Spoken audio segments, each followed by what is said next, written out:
Okay, ladies and gentlemen, take a look to your left-hand side. We in fact have our largest, our tallest, and our heaviest elephant in the hut. Her name is Jati, and she came from Malaysia when she was just 7 years old, and right now Jati is 35 years old this year. Jati is currently 2.6 meters tall, and she weighs over 3,500 kilograms. Following behind her is another elephant from Malaysia as well by the name of Gambe. She's our most sweetest, pampered, and most friendliest elephant in the herd. She came from Malaysia when she was just 2 years old, and right now Gambe is 30 years old this year. Take a look at Jati. She's going straight for the fire hose device. She's trying to find a way to get her trunk inside one of the holes and get the sweet potatoes out. So she's positioning it nicely for her to take it out, and sometimes she might actually use the help of her foot. Gummy right here is, okay, she's quite smart. She's going for the carrot straight. And the reason why these elephants do this is because like us humans, we prefer to eat the nicer food first and then we ignore everything else. So for this case, the carrots are way sweeter as compared to the leaves and the grasses. Okay guys, the amount of food that we've prepared here is a very tiny portion of their diet. One elephant here can eat up to 100 kilograms every single day. So right here in the Singapore Zoo, like mentioned, we only have 5 elephants. So we have to prepare 500 kilograms of food on a daily basis. Okay guys, we have one more elephant coming in on the left-hand side. Ladies and gentlemen, take a look over there. We have our most important elephant in the herd. She is the pioneer elephant that came all the way from Sri Lanka.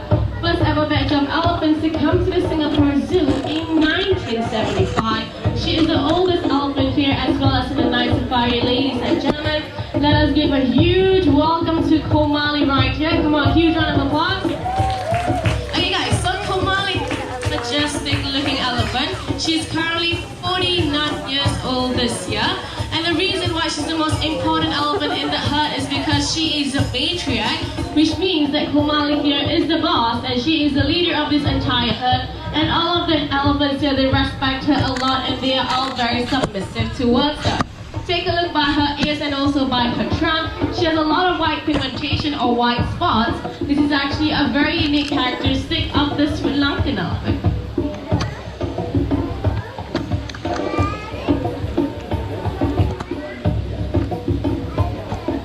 Okay, let's see what Jati here is up to. What we have there are some leaves. She's gonna toss it, throw it aside. So there's actually a hole over there, and inside we place some carrots and some bananas. She actually gave up pretty easily. She's just gonna grab the leaves and go. This is actually a sign of respect towards the matriarch. He's going towards that feeder box right there. So now Komali is gonna check, and she, very intelligent elephant, will be able to take the fruits out. Okay, look at the concentration, and there you go. Realize how fast Jati actually gave up, and this is actually very simple for our elephants. They can't see it, they're simply sniffing around, so this is actually a very good form of mental stimulation for our elephants. And also by doing this, our elephants are able to work the muscles in their trunk. These elephants, their trunk itself has over 150,000 singular muscle units. Their trunks have no bones at all. It's purely made out of muscles.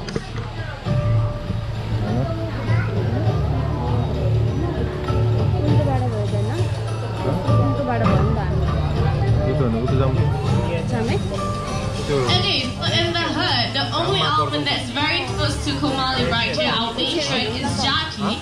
So all the time they will be seen sleeping with each other, lying down next to each other, and once in a while you see them sharing food with one another. But one thing very important about elephants is that they do not like to share their food.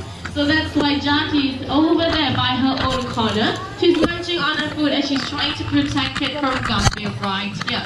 Okay, what my colleague Adil is doing, it's actually called positive reinforcement training. So how this works is that every time these elephants do something correct, which for this case, Komali has to touch this target stick with her forehead. And then Adil here with bridge, which is in the form of a whistle to indicate that she's doing the right thing and it's going to come very soon. There you go. And then the reward will come immediately. So these elephants know that every time they do something correct, they'll be rewarded with something that they like. And also this target stick It's very useful for us to bring an elephant from point A to point B. And once again, positive reinforcement training is more of a voluntary kind of procedure. If these elephants choose to not to participate, it is alright. We do not force them to do so. Okay, this target training is also very useful for us to bring our elephants to present any of their body parts, be it their foot, their ears, their tail, their trunk, and also their entire body. Right now, Kumali will be presenting her foot to Adil right here. Okay, and there you go, guys. By doing this, we're able to check on their toenails. These elephants, their toenails, if they are overgrown or if they are cracked, it is very uncomfortable. You'll be lifting up her trunk and opening up her mouth. You guys can see how powerful molar teeth. Okay, guys, one tooth itself can weigh more than 1.5 kilograms. Inside of their mouth, they have 4 sets of it. So these ladies, they're all walking around with more than 6 kilos of teeth inside of their mouth.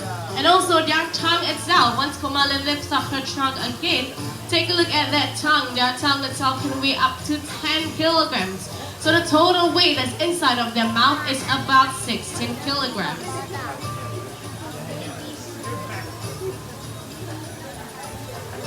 Okay, the lifespan of an elephant, it will have 6, sometimes 7 sets of these molar teeth, and when the last set sheds, they will usually die of malnutrition or starvation because they are unable to chew their food. However, elephants under human care were able to prolong their lives by substituting their food with softwood. Okay, once again, regarding their foot pads, it's actually very soft like sponge, so every single day when we do this, we're able to check on their foot pads if there's any foreign objects that might be piercing through. Okay, since Kumali is the only elephant to participate in the training session, I'm going to ask all of you here one simple question. If you know the answer, raise up your hand. Do not shout the answer, and unfortunately, I need an adult to do so. Okay, take a look at Kumali, Gami, and Jati here. What's the most prominent thing that they do not have? Raise up your hand. Yes, ma'am. The tusk. Do you know why they don't have the tusk? Do you know why, ma'am? Nice answer. Come on in. Okay guys, the reason why none of these elephants have the tusk is because for Asian elephants, only the male elephants will have the tusk. The female elephants, they either have the shorter versions called the tushes, or they don't have anything at all. Hi ma'am, welcome to Singapore Zoo. Can I get your name and where you're from? Okay, ladies and gentlemen, let us welcome Mindy here all the way from LA. Huge round of applause. Come on guys, a bit louder. Okay. Go ahead to Adil. What we have for her here is a watermelon. Not many people have the opportunity to feed an elephant something this big. So Mindy, this is your lucky day. Kumali is going to coil it up nicely from her hands. Okay, let go, ma'am. She's going to eat the entire thing, and with just one bite, the whole thing disappeared, and that's exactly how strong their molar teeth are. Thank you very much, Mindy. Huge round of applause, ladies and gentlemen. Okay guys, nothing goes to waste with the elephants here. They will eat the entire thing, even with the skin.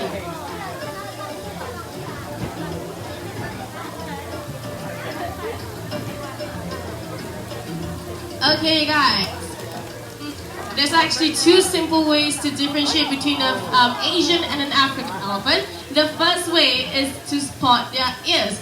The Asian elephant, their ears are way smaller as compared to the African elephants. And also the African elephants, their ears are shaped just like the continent of Africa itself. And also for the Asian elephants, take a look on top of their head. They have 2 prominent domes. However, for the African elephants, they only have 1 singular dome.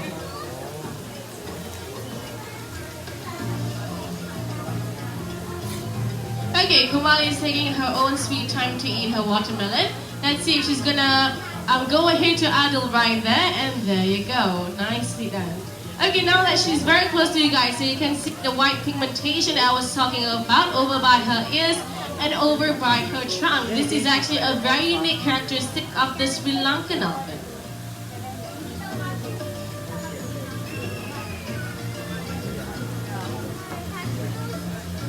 Okay, for the other 2 elephants that's currently in the stable, they are our Sumatra elephants, half sisters by the name of Intan and Aprila. They are actually critically endangered. There's only 2,400 to 2,800 only left in the world. So what our company, Wildlife Preserve Singapore, is doing, we actually support over 30 conservation projects across the region, and one of the operations that we proudly support is called the Elephant Rescue Unit, and this is located in Indonesia, where we have successfully protected over 200 of these wild Sumatran elephants, Sumatran tigers, and Sumatran rhinoceros as well, as all of these animals are critically endangered. Okay, back to our Malaysian elephants, Jati and Gambe. Once again, for positive reinforcement training, it's more of a voluntary kind of procedure. If these elephants choose to stay on top and munch on their food, it is alright. Later for the token feeding session, these elephants will be coming down, and that's how intelligent these elephants are. Okay, regarding our token feeding session, each basket will be a minimum contribution of $5. If you guys want to donate more than that, it's greatly appreciated from all of us here and all of the animals that are in need of our help. And since Komal is almost done with our training session on the right-hand side, I guess this marks the end of the elephant presentation. I really hope you guys enjoyed yourself. And then a few things about our elephants here in the Singapore Zoo. Last but not least, I'm going to introduce you to the rest of my team. Right here we have Adil with Kumali, myself Shafika, Rama, Sharif, and my sound man Hafiz. I hope you guys have a lovely day ahead of you. Take care and bye-bye.